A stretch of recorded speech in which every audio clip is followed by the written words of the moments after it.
So I'm sorry, this is my fourth country, my eighth speech in 8 days, and so apparently I've turned into Kermit the Frog. So I'm going to do the best that I can as I get through here. I don't smoke, I promise you, but this should be an advertisement for why you should not smoke. So I want to talk to you today about behavior change, because I fundamentally believe that everything that we do in the world, everything we create, exists to change behavior. The purpose of a chair is to get you to sit. Right? A cup begs to be filled. Everything we do creates behavior change, and yet we almost never put behavior change at the center of our process. Very rarely do we sit down in a room and say explicitly, this is what I want people to do. Now what am I going to do to make that happen? So that's what I want to talk about today. I want to talk about putting behavior change at the center of what we do. And I want to talk about a process by which we do that, because I think process is important. It is an unfortunate reality that too much of the way that we design things right now is we get in a room and we throw ideas and we put them on a board. And in reality, sort of the most powerful person in the room's idea is going to win. Well, I'll back that one. And unfortunately, that results in a world that is created mostly by privileged white men that are old. And that's not a good thing, because it turns out the world is full of people who aren't privileged old white men. And so I think by putting process around it when we create behavior change, we can actually create a more equitable world in the process. So how do we actually do this? So the first thing I want to talk about, I'm talking about competing pressures today. Basically the idea that all behaviors are a product of promoting pressures, things that make a behavior more likely, and inhibiting pressures, things that make a behavior less likely. So I'll use my canonical favorite example, M&Ms. Why do we eat M&Ms? Sorry, you should know, this is an interactive talk. None of my questions are rhetorical. Why do we eat M&Ms? They're colorful. Why else do we eat M&Ms? So we have taste and we have color. What else? Give you food that tastes absolutely neutral. It tastes of nothing, but you'll eat it just because we like the crunch. Human beings like good mouthfeel, right? So size is absolutely another one. What else? This is good, we're on a roll. Now, I love it when we talk about color. And the reason I love it when we talk about color is too often when we talk about products, we talk about them in a logical way. Like taste. Taste is a very logical promoting pressure. Sugar, sweet, we all get it, right? That's like products as designed by engineers, right? It's like, yes, the most obvious logical reason you would eat an M&M is taste, so off we go and we make 40 flavors. But what about color? Now, color is a really interesting one. I'm a social psychologist by training, which basically means I just mess with people for a living. It's quite fun. And so we can actually change your behavior with the color of M&Ms. I know, for example, that if I give you a bowl of just one color of M&M, you will actually consume fewer M&Ms than if I gave you the whole mix. I'm a Yank, as you can tell, right? And so I'm used to M&Ms that are a bright, evocative color. I go to the UK and there are Smarties, and they're just weird, right? I'm like, it's not Easter. What are you doing with these pastel M&Ms? It's very strange to me, right? Because I'm so used to, so addicted to the colors of my M&Ms. And what I'll suggest is that everybody in this room is too. It's very easy to pretend that we're above it all, but we're logical adults in this room. We're all from the finance industry, very professional people. So consider the following. All of you have a favorite color of M&M. You know they're not Skittles, right? They're not like different flavors, right? And yet you all have a favorite color. Isn't that amazing, right? Watch any 5-year-old anywhere in the world eat M&Ms, and what do? Dump out the whole bag, organize them by color, and then very carefully eat them in a color mix. They save one color. They're like, I'm going to save the green ones for last. I don't really like the green ones. How can you not like the green ones? They're exactly the same flavor as everything else. For those of us that are old like me in the room, there used to be 2 colors of brown in M&Ms. There was a lovely chocolate brown, and there was a, let's face it, kind of poop-colored brown. Now that poop-colored brown went away, and it was replaced by, does anybody know? What color? Blue! That's right, it became blue. So how did it become blue? Well, the marketing geniuses at Mars said, great, we'll let people vote. And so people could call in and vote for the new M&M color. 10 million people voted for the new M&M color. It's not even a flavor, right? At this very high level, well, we want people to save. What does that mean? What do you physically want a person to observably do? And how are you going to measure that? So you need to write a behavioral statement.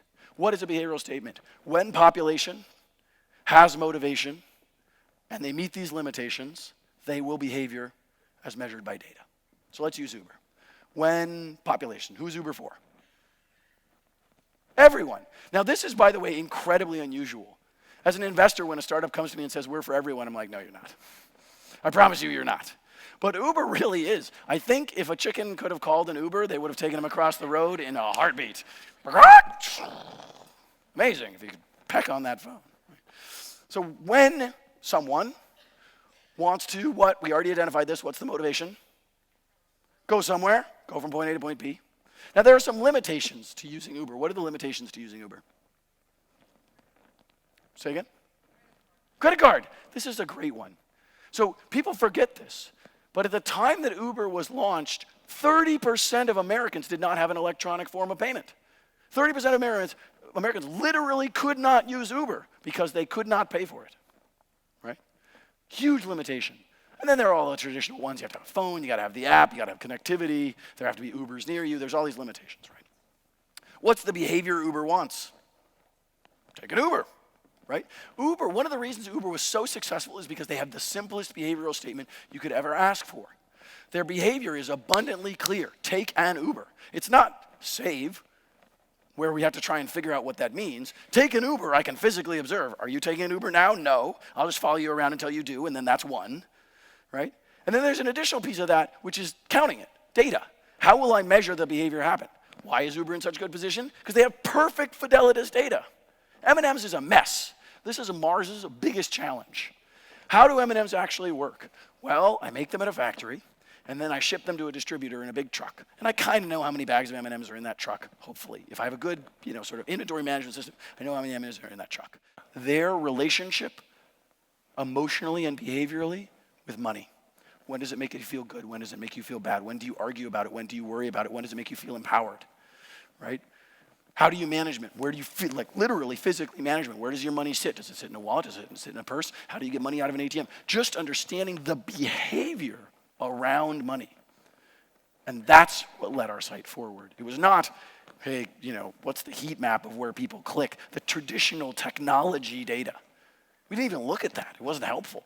We tried. It was totally useless to us, right? What mattered was people's actual behavioral relationship with money. So I don't think it has to be all technology-driven, although obviously technology helps. Everyone in the room has to know enough stats. So we talk about T-shaped people. Behavioral scientists need to be T-shaped people. One area of deep expertise, we call that your legs, and a broad interest, we call that your arms. So everybody on my team, if you're a quant, you have to know enough qualitative research method to be able to interact with our quals. You have to know enough project management to understand what it is to launch a project in the world. So the first thing I'll say is, why are we unconsciously fighting? Why aren't we consciously fighting? I'm willing to fight. I flew across, this is my fucking 4th country. This is my 8th speech. I'm fighting every day. Let's fight. I don't have a problem with that. I'm happy to fight the people who are killing us with bad food and running us into debt and destroying our environment. I'm happy to fight them every single day. But as you pointed out, they have a massive army, an army made mostly of money, right? They're not actually very good behavioral scientists. Mars is not very good behavioral scientists. How do they get people to eat M&Ms? They spend millions and millions and millions and millions and millions of dollars on advertising.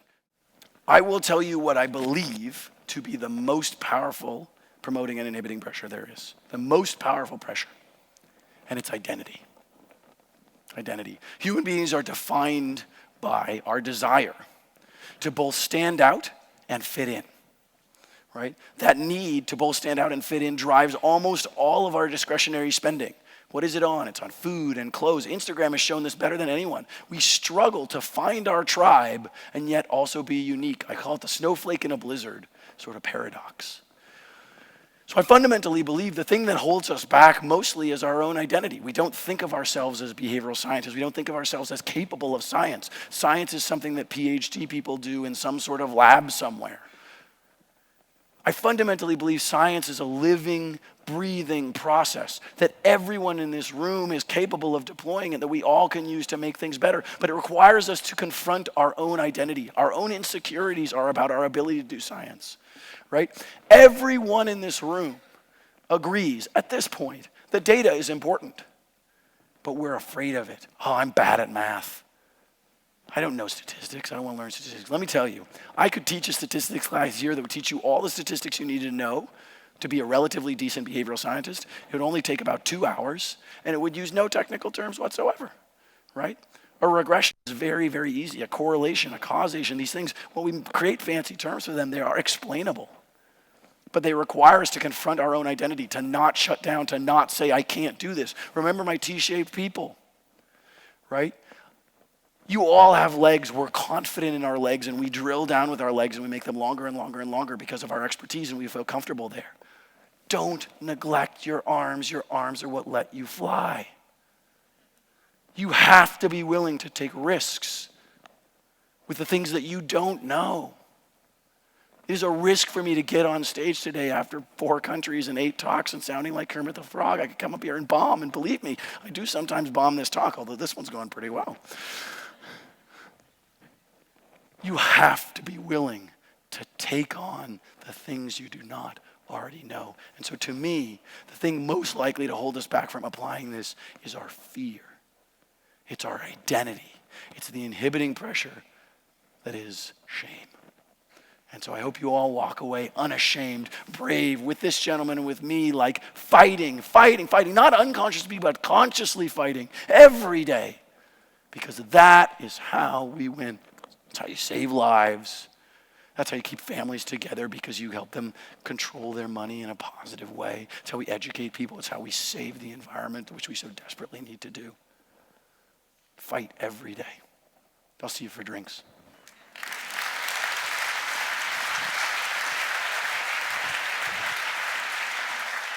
Thank you so much for sharing your insight.